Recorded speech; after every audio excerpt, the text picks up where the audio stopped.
On this edition of Sightings, have we lived before? She said, "You resemble someone," and she kept staring at my eyes. This man's amazing journey unlocked the secret to a past life and led him to his lost love. I told her I'd come back. Then, in 1975, was this country's strategic defense system shut down by extraterrestrials? The military was very effective in keeping it quiet.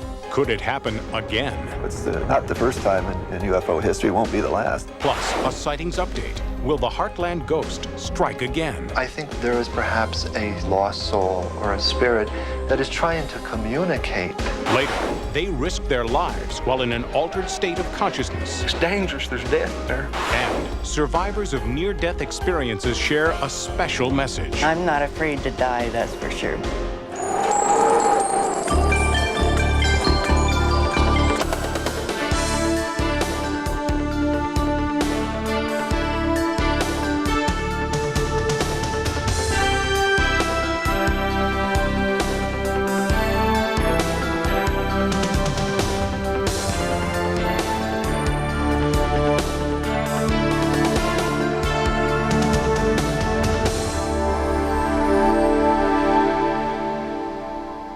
Welcome to Sightings. I'm Tim White. When investigative reporter Tim Stewart agreed to undergo a past life regression, he thought it was just research. He thought it would help him understand a phenomenon that he didn't believe in. And he thought it would help him explode the myth of reincarnation. But Tim Stewart thought wrong. She kept staring at me and she said, "You resemble someone. Who do you resemble?" And she kept staring at my eyes. He arrived in a place he'd never been before and felt that he was home. He met a woman he didn't know, but his heart told him something different. Was it imagination, wishful thinking, or was it the end of a journey he was destined to take? Well, I think with a logical mind, being a scientist, where I'm coming from is what didn't add up. I just discounted. Tim Stewart's strange journey began here in Albuquerque, New Mexico. A computer scientist by day, Stewart pursued his first love, journalism, as a freelance reporter. My wife used to tell me that 2 + 2 didn't always have to equal 4, but to me it has to, you know, and so I like to have proof. As far as paranormal and stuff like that, I wasn't that much into it. But when Stewart was hired to write a series of articles about the paranormal for a national magazine, everything changed. I was assigned several different topics, and one of the topics happened to be past life therapy. As part of his research, Stewart became his own guinea pig. He underwent several hypnotherapy sessions with regressionists Elsa LaFlame and Irene Larison. He felt if he was going to write about it, he wanted to know what the experience was, so that as a writer he could interpret it and write about it in the first person. The more you go under, the clearer things become. The very first time you go under, the second time, things become hazy, they're not as clear, you're doubting yourself. But the fourth time Tim Stewart was hypnotized, the unimaginable happened.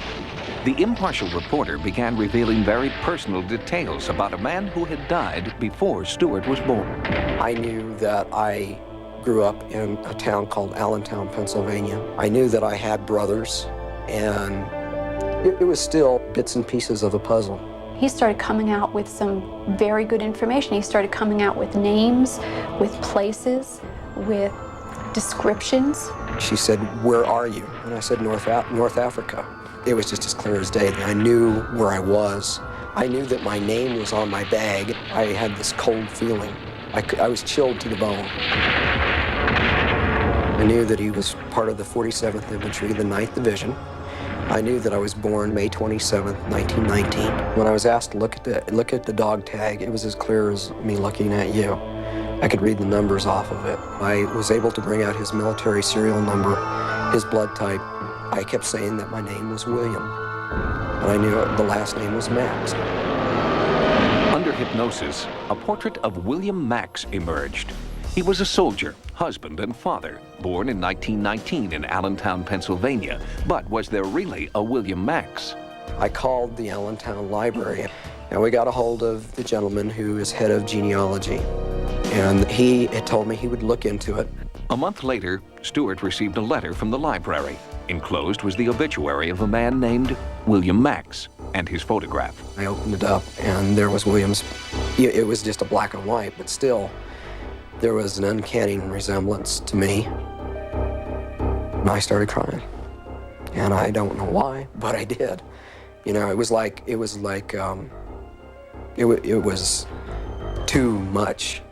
Tim Stewart continued to undergo hypnosis, and the memories became even more real. Every time I went under hypnosis, I felt like something was wrapped around my forehead. I felt like you could literally reach inside my torso. I felt that my left leg, there was something wrong with my left leg. Vision after vision proved correct. The grave marker he recalled under hypnosis was confirmed by the Pentagon. So were his dog tag numbers. And then, as Tim Stewart filled in more of the everyday details of Max's life, he says he began to feel his soul as well. I kept talking about this woman in England. I knew her name was M, and Irene asked me and came right out. She said, "Do you know this woman now?" And I said, "Yes." And I said, "She's my wife, Babette." It was a strange recognition. Tim Stewart looked into the eyes of his wife and saw the reflection of William Max's long-lost love. I think things that are unfinished in one lifetime, you're given an opportunity to finish in the next. When Babette was regressed, her first recollections mirrored those of her husband. It feels like daydreaming. It's sort of like watching an old film in your head. But then, Babette began to reveal new details. A passionate but short-lived love affair in London that ended with Max's death. For a long time, she really didn't even know that he was dead. She just assumed that he just never wanted to come back. She loved him, and I think in a lot of ways she was very bitter because he never came back. And no one could really tell her what had happened to him. She was beautiful. She was as beautiful as my wife is now. And she just, the eyes is what it is. It's the eyes, I guess. Babette also recalled a name, Emily Ellison. Tim Stewart discovered that there was an Emily Ellison who had lived in London, the daughter of a prominent family. Members of the family were featured in many society columns of the day, but Emily was strangely absent. In a lot of ways, she was very rebellious against the money and the power and the seclusion. Her father was very strict, very controlling of her life and everything that she did. When they met in England, I fell in love with her, and I was going to marry her, and I was going to come back. I told her I'd come back, but I never came back. William Max died in North Africa in 1943. But did he keep his promise to Emily that he would come back? Tim Stewart, the once skeptical reporter, believes Max did keep his promise, and that Tim Stewart was destined to fall in love with Babette because she carries the spirit of Emily within her. We never really lose each other. Many people are afraid of death, and they're afraid of either losing someone close to them or being lost. And this story really shows how you really don't lose the people that you love and the people who are close to you. Researching the life and death of William Max was just the first part of Tim Stewart's incredible past life journey. By a strange coincidence, Tim Stewart met William Max's family. It happened when William Max's sister-in-law stopped Stewart, a total stranger, on the street, and said he looked familiar. Coming up, Tim Stewart confronts his past life when he meets the family of William Max. I wanted to meet him. I didn't really believe in it.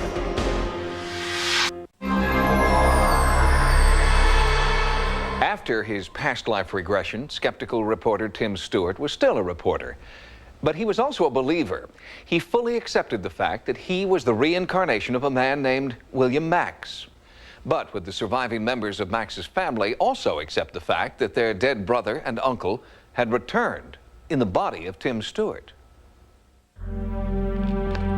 They say that we recognize each other through our eyes. Our eyes are the window to the soul. And Babette, whenever I'm hurting or I don't feel right, if she just looks me straight in the eyes, it's wiped away. Tim and Babette believe their love is eternal, that they continue the love William and Emily could not finish. Every Christmas, under the Christmas tree, there's always a present from William to M and from M to William.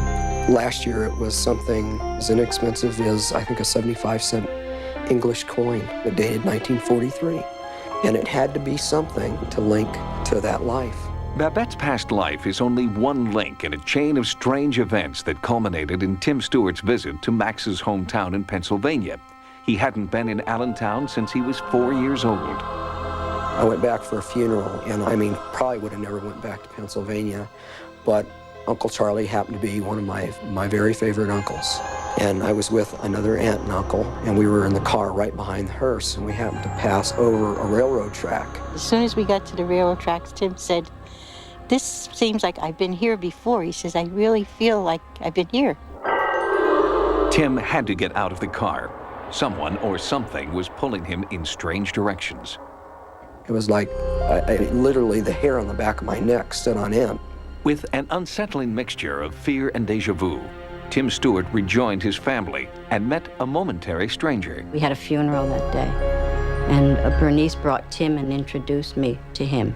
And when I first saw him, I looked at him and I said, "You remind me of someone that I know." And I said, "Well, my father's name is so-and-so, my mother's name," and I gave her, she says, "No, no." I think he reminded me of William from the eyes, the forehead, and the hairline. At the time, I didn't put it together. And then she introduced herself as Thelma Max. And at that point, I asked her, was she related to William? And she said, yes, I was his sister-in-law. Thelma Max is the widow of Jerome Max, William's eldest brother. She and her children are the last surviving members of the Max family. They approached Tim Stewart with skepticism. Tim told us the story of what he had been working on, and I still didn't believe it. I didn't believe it. But Thelma and her children agreed to take Stewart to the Max family plot. On the way, they quizzed him and challenged his knowledge of the family. They kept asking me about William's mother. I could never picture her, but I would picture these long, slender windows with lacy curtains blowing away from them. That's where their mother had died, up in that room, where Tim saw the curtains blowing in. While he was in Allentown, Tim Stewart retraced the path of William Max's life. He went to his boyhood home, the place where he worked, the railroad tracks where he used to wander. The doors just started opening up when the word got out in Allentown when I was back there. I heard about this reincarnation coming back as Billy Max, and I wanted to meet him. I stood up, and he walks over, and he keeps looking at me and looking at me in the eyes. And he says, well, I got to admit, he says, you look and you stand like William. Prove it to me. I didn't really believe in any of it. He says, well, you know, he says, if you really were William, there is one thing that he told only one person. I asked the question, what it was the last thing that Billy ever said before he left, when he left the United States. And I said, stop right there. And he said, what? And I said, I can tell you what it is. In 1940, I had a dream that if I went into the service and I shipped overseas, I would never make it home. I'd be killed. And the man went from sitting this way, leaning back, and turned as white as a ghost. I got goose pimples, to be honest with you. And I'm not saying I believe in it, and I'm not saying I don't believe in it. I don't know why I know the things that I know. I mean, it's not something, even to this day, I've met the family and everything, but the only way to know is to die. I mean, that's the only guaranteed way of knowing. Do you feel a special bond to Allentown? Something here? Every time I've been back here, there's certain things and certain geographical areas that are really... With time and growing trust, the Maxes have come to accept Tim Stewart as one of the family. Good, how you been? I think people form love relationships that they continue, the love bonds that they have with family members, and they continue to try to develop those relationships over a period of lifetimes. And I think that's definitely true for Tim.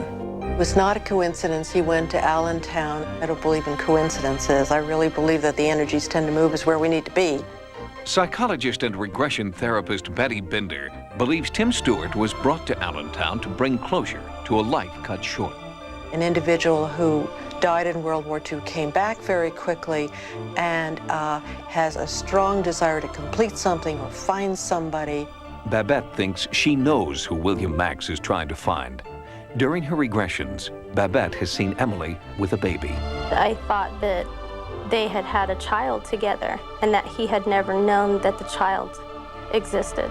It also came out during one of my regressions that she had died before the child was very old. Was a son, and she called him David. If there was a David, his father and mother were dead before he was one. Where this war orphan is 50 years later is one mystery Stewart can't solve. My gut feeling is if the child made it through the war, that more than likely he's alive and well, probably living in England. Tim Stewart continues to use his reporter's instincts to search for clues about David, the son that would be older than he is. I guess there's sort of a fear to find this person and be rejected by them. On the same hand, there's like a nurturing aspect where you want to find them to make sure they're okay. What started as just another job, one more magazine article to write, has become a lifelong quest. Tim Stewart feels he must find William Max's child. William Max is as much a part of my soul as I will be when I pass on, and those two people merge. Tim Stewart continues to search for his son from a past life. The child, first named David, was born in Devonshire, England, and would be in his 50s today. He may have been adopted. His birth mother, who died in the late 40s, was Marion M. Ellison. His birth father was William Max. Next, will paranormal researchers find an answer to the Heartland mysteries? With further investigation, we have a good opportunity to solve this mystery, yes. She scares the living daylights out of me. For almost one full year, Sightings has conducted an ongoing investigation into unprecedented haunting activity inside one unassuming house in America's heartland. We've heard from many viewers who have intriguing theories about the source of the haunting activity. So, armed with your recommendations, we now return to the house. Sally, stop it. Look, one's starting to bleed. Oh, why don't you sit down? There's a little girl that's standing right there. Sally? Is that your name, Sally? MC. Yeah, we've got a new scratch. There's an entity in this room right now. No doubt in my mind. Something is burning my face, like right now. Whoa! In full view of 8 witnesses. So you physically felt that? Yeah, that hurt. After our last visit there, I became more convinced that this phenomenon was legitimate, that there was something really going on. One of the most unique elements are the scratches, of course. I've been there, I've witnessed them happening while I was observing him. It's the story Sightings viewers can't stop talking about, especially those strange bleeding scratches.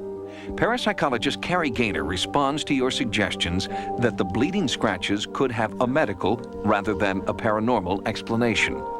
I've been researching a skin condition called dermatographism, and what that is a person can scratch himself and nothing will show up until about 10 or 15 minutes later. And this is very interesting in light of the way this phenomenon is occurring in this case.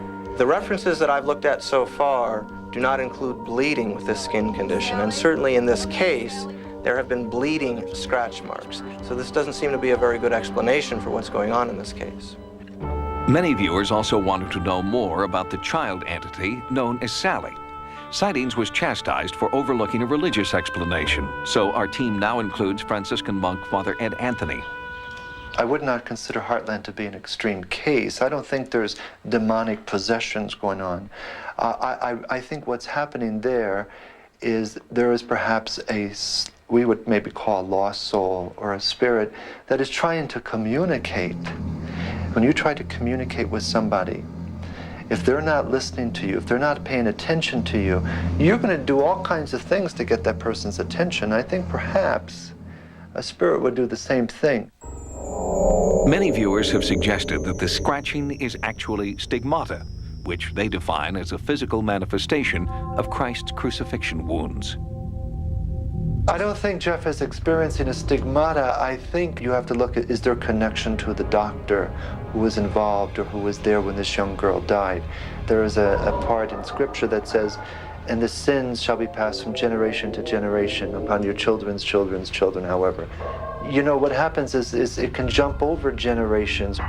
Things can manifest themselves or things can become present generations later.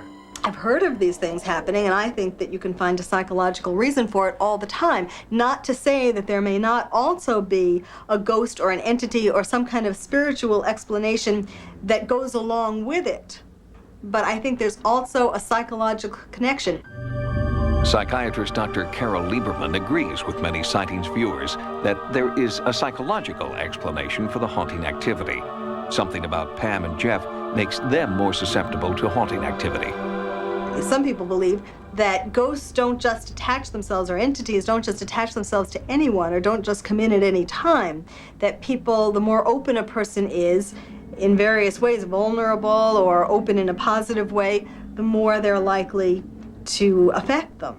If we just drop our skepticism just for a moment, and as a researcher, I'm not really allowed to do that, but there's a real human angle here, and that is a man's being terrorized. Something is happening to him without his say, without his control, and he's got to be thinking to himself, well, if this could happen, what else could happen? She scares the living daylights out of me.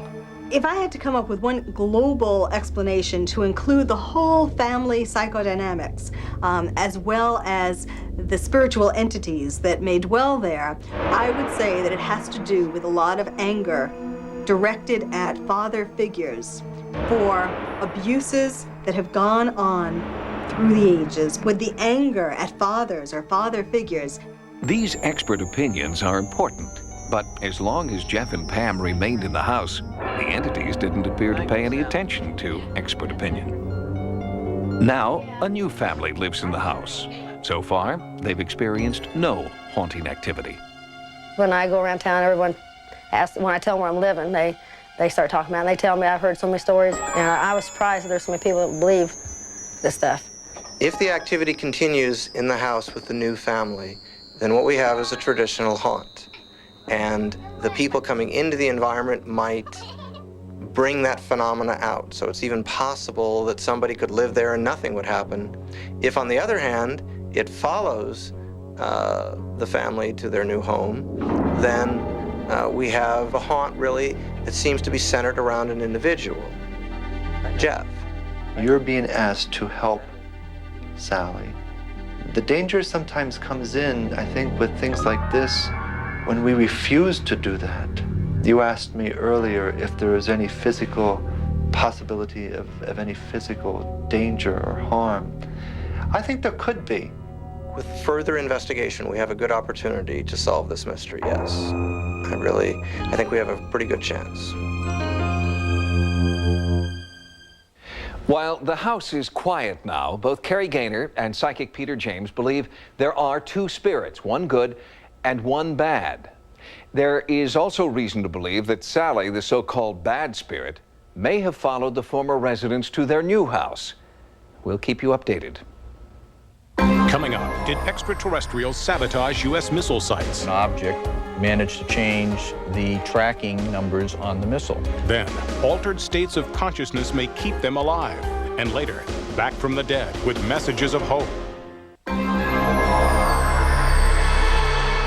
Sightings has in its possession authenticated Defense Department memoranda, which state in no uncertain terms that military personnel sighted UFOs over 3 different nuclear weapons storage facilities in 1975. At least one missile was compromised by what one DoD memo describes as clear intent. Ufologists believe that the damage was much more extensive and that our entire nuclear arsenal could have been the victim of extraterrestrial sabotage. In the 1960s and 70s, these images of a vast underground security network allowed America to sleep at night, a security blanket of nuclear weaponry poised at the ready. But in the fall of 1975, someone, or something, tampered with our nuclear capability. Supposedly infallible systems were incapacitated. An unknown force was at work. Military personnel observed it, but could not stop it. Security was breached at 3 U.S. nuclear installations. At each base, eyewitnesses reported seeing unidentified craft hovering above nuclear storage facilities. The speed it took off with, I've seen F-16s fly high rates of speed. And this was here and gone from a dead still hover. One of the installations was here, Wurtsmith Air Force Base in Oscoda, Michigan. The base is closed now, but in 1975, it was on 24-hour alert, armed and ready for a nuclear strike. In October of that year, the practiced routine was suddenly shattered by an alarm. Radar was picking up an unidentified craft advancing toward the base at a high rate of speed. This was not a drill. This is Top Rock with an expedited scramble. Authentication time is 1906. Scramble. Roger that. On radar, the UFO appeared to be closing in fast, but jet interceptors could not locate any aircraft in the area. Author Barry Greenwood has spent nearly 20 years researching the 1975 incident. There were at least a dozen U.S. and Canadian military bases that were overflown during a 3-week period in 1975. According to this Defense Department memorandum, military personnel filed official sightings reports after visual and radar contact was established. In each case, the UFO appeared to be headed directly for nuclear weapons storage facilities. The person writing the report stated that when one object came low over a weapons storage area, that it appeared to demonstrate a clear intent over this area, meaning it seemed to have intelligence. We've spoken to a number of eyewitnesses involved in the 75 incidents. They are all emphatic that what was seen was certainly not conventional aircraft. One of the eyewitnesses to the Wurtsmith incident was civilian aircraft mechanic Rick Eberhardt. In 1975, he lived directly across from Wurtsmith's main gate. One evening I went to bed approximately 1 o'clock. I was awakened in the morning by a bright, glowing orange colored light that was coming in through our sliding glass doors. Bright orange, glowing orange, fluorescent orange. I don't think I've ever seen orange that bright in my life. It lit up my house on the inside like we had the lights on. So I got up to investigate, went to the sliding room doors, looked out over the creek. There was a large, glowing orange oval-shaped object. To me, it looked like it was probably about 2 to 3 football field lengths long and a good couple wide. It hovered over there for, I'd say, good 3 to 4 minutes. And at that time, it sped off at a high rate of speed, heading away from the air base. I was scared. There was fear running through me, and I couldn't believe what I had seen. Eberhardt's testimony is important because military eyewitnesses will not talk on the record. It's very difficult to find military witnesses because they're, at the time, covered by regulations. They certainly cannot take a story like a UFO sighting and go running to the press with it. And I decided, along with several other researchers, to file Freedom of Information requests with the Pentagon, with the Air Force, with the bases involved to find out if there was some documentation as to what was occurring over these bases. And the Pentagon had advised the bases to invoke a Security Option 3 alert.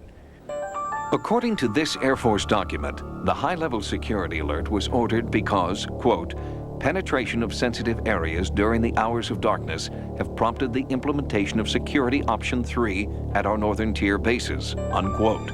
Sightings had occurred at Malmstrom, Wurtsmith, and Loring Air Force bases. The reason this is so significant and interesting is that they seem to be focused on atomic weapons and some mysterious objects, which they call mystery helicopters.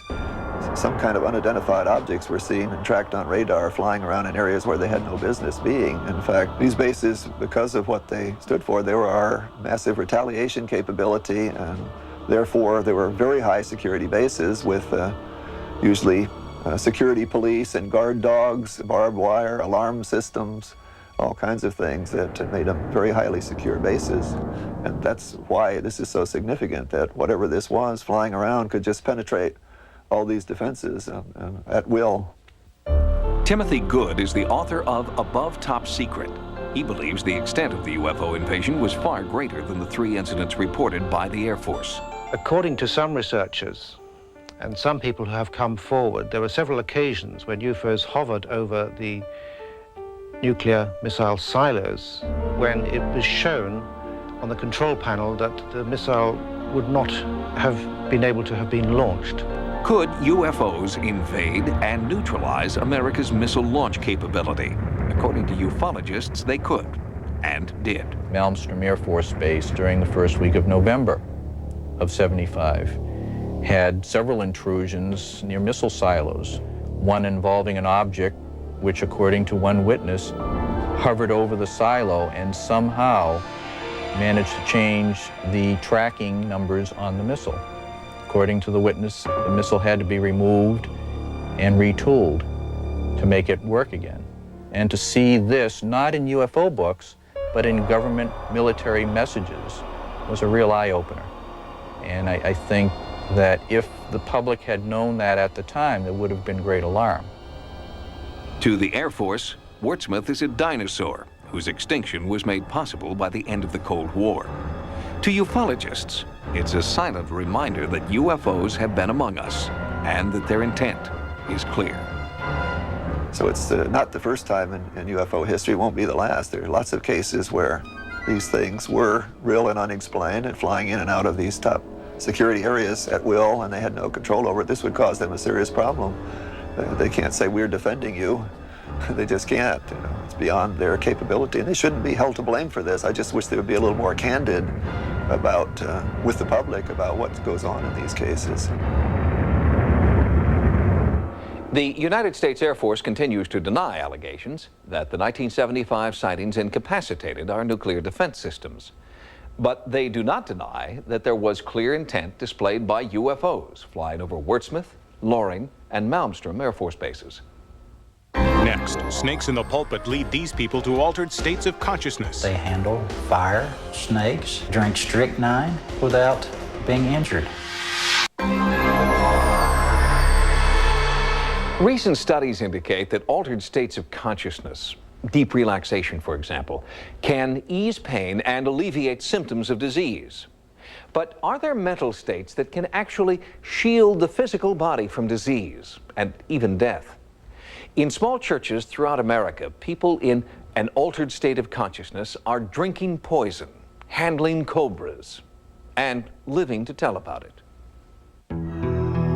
In the Old Testament, the snake is a powerful symbol of man's fall from grace, the messenger of temptation and physical embodiment of sin. In rural churches throughout America, practitioners believe that they can confront the dark powers of sin and emerge unscathed. In an altered state of consciousness known as the anointing, they grasp poisonous snakes and drink lethal doses of strychnine. The reason why we handle snakes is because the Bible says in Mark 16, they shall take up serpents. And we also believe that the Bible says if they drink any deadly thing, it shall not hurt them. And we believe, you know, through the power and the Spirit of God that we can do it and it will not hurt us. The participants typically work themselves into some kind of state of altered consciousness. You become so heightened as to what you're looking for that it literally alters the body chemistry. Author Fred Wolf is a physicist who researches altered states of consciousness and searches for a scientific explanation. If you're doing something very extraordinary, I believe that there will be a change in your body chemistry, there will be a change in your neurophysiology, there'll be a change in the way your brain is functioning, over and beyond the normal way that your brain would function. Skeptics charge that the rituals are fake, that the snakes are not always venomous, and the strychnine is so diluted it could not be lethal. But independent tests have shown that the venom and poison are. They become immune to snake bite, to strychnine, because they've taken so much into their bodies over a period of time in small enough dosages that by the time they get to a larger dosage that would kill me, their bodies have been protected by the immunization process. But for the devout, there is only one explanation for their immunity: faith in the power of God. In this home video from eastern Kentucky, practitioner Grace Holland appears to drink strychnine and handle fire while in the throes of a religious ecstasy. The most fascinating thing to me about this religion is they handle fire, they handle snakes, they drink strychnine, they get through this without being injured. It's absolutely unbelievable to me. Most of the snake churches are located in rural areas of Appalachia and the Deep South. Services aren't advertised because the use of snakes in the pulpit is outlawed in most localities. Practitioners often worship in defiance of the law or go to places where snake handling is allowed, like this church in Kingston, Georgia. If the Lord is with you, you're not afraid at all. When I get the sensation to pick up a serpent, it's just, you can feel it go right through your hands and out your feet. I mean, it's wonderful. It's a protecting spirit that you feel all about you. Religious historian David Kimbrough has researched the practices of Pentecostal snake handling churches for 10 years. Snake handling is extremely dangerous. Since I've been doing my research, studying this movement since 1910, I have found 73 deaths by snake bite, 5 additional deaths by people drinking strychnine. So I think that tells the story that it's a very dangerous concept. When you reach in that box, you know that you can be taken out of this world. Primarily we use copperheads and cottonmouths and rattlesnakes, and occasionally we get cobras and coral snakes too. And the most dangerous, I would say, would be the rattlesnake. Obviously, this is a very dangerous practice, and we don't encourage nobody to do it, you know. As a matter of fact, we discourage you to do it unless you're anointed by the Spirit of God. I'm very fearful of snakes, but when the anointing's on me, it don't bother me one bit to pick them up. You ain't got the Lord in you, you better leave it alone. And it's dangerous, there's death there. Sightings presents this report as an example of the effect of altered states on some people some of the time. There have been deaths. In fact, one of the members of the Georgia community in this report has recently died after being bitten by a rattlesnake in church. Never assume that you are safe. Never pick up a poisonous snake. Up next, a near-death experience transforms a life. This being of light approached me, and I was told that it's the little things that we do that lead to good. The validity of near-death experience is being challenged. Some members of the scientific community believe that the tunnel, the white light, and the angelic figures are all hallucinations induced by oxygen deprivation. But these visions are only a small part of the near-death experience. What science cannot explain away are the physical and spiritual transformations that occur after an NDE.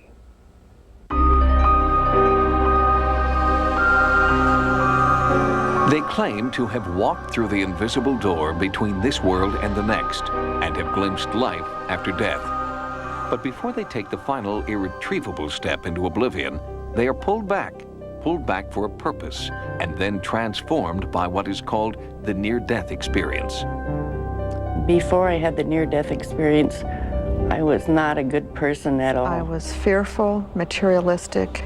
I was a high-pressure guy after a lot of bucks. I was just lost. I was totally depressed, totally sick, couldn't put one foot in front of the other. Sandy Green fell into a deep depression after her husband of 26 years asked for a divorce. Shortly after, she was diagnosed with cancer. It was during radiation treatment that she had her NDE. My angels took me out into the white light.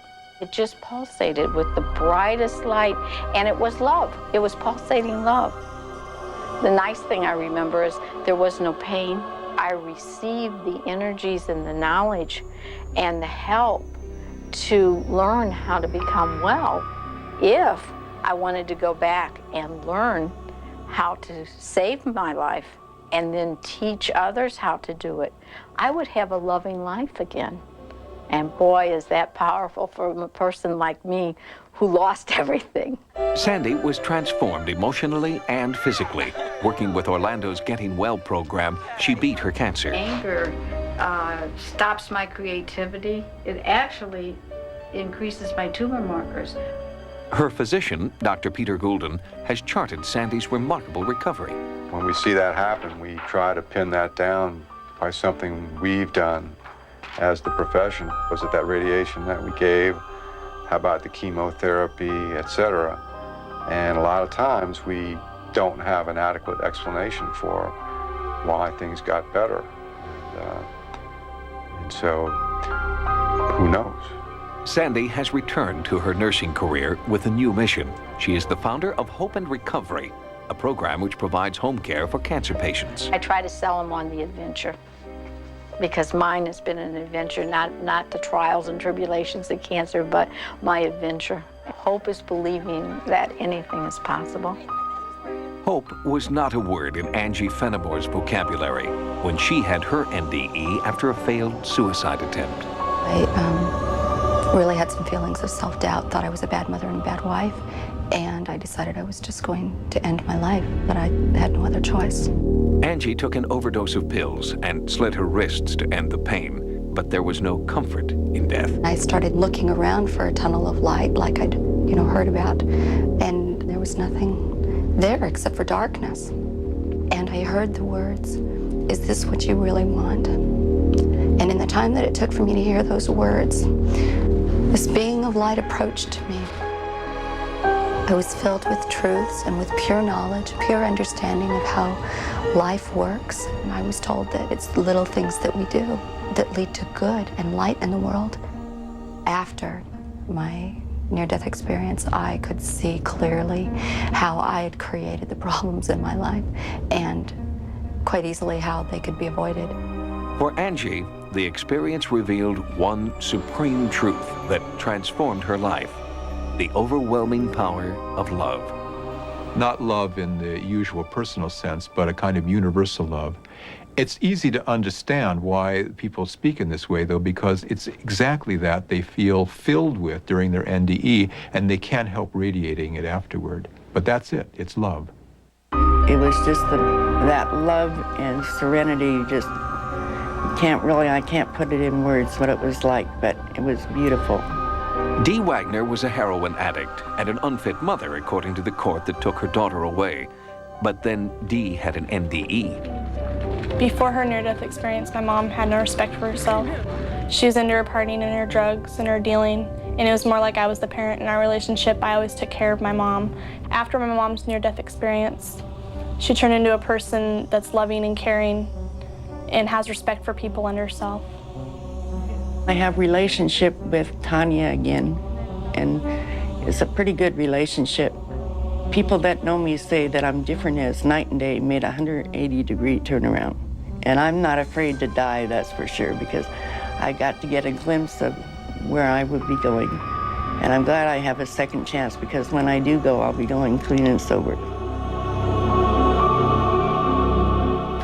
Sandy, Angie, and Dee continue to spread their message of universal love. They believe that everyone is capable of personal transformations without having to endure a near-death experience. Sightings has expanded its America Online area. Keyword Sightings when you log on for access to Sightings stories, images, and events. To subscribe to America Online, call 1-800-591-3344. And you can still reach Sightings 24 hours a day at 1-900-933-7444. Until next time, remember, no mystery is closed to an open mind. For Sightings, I'm Tim White.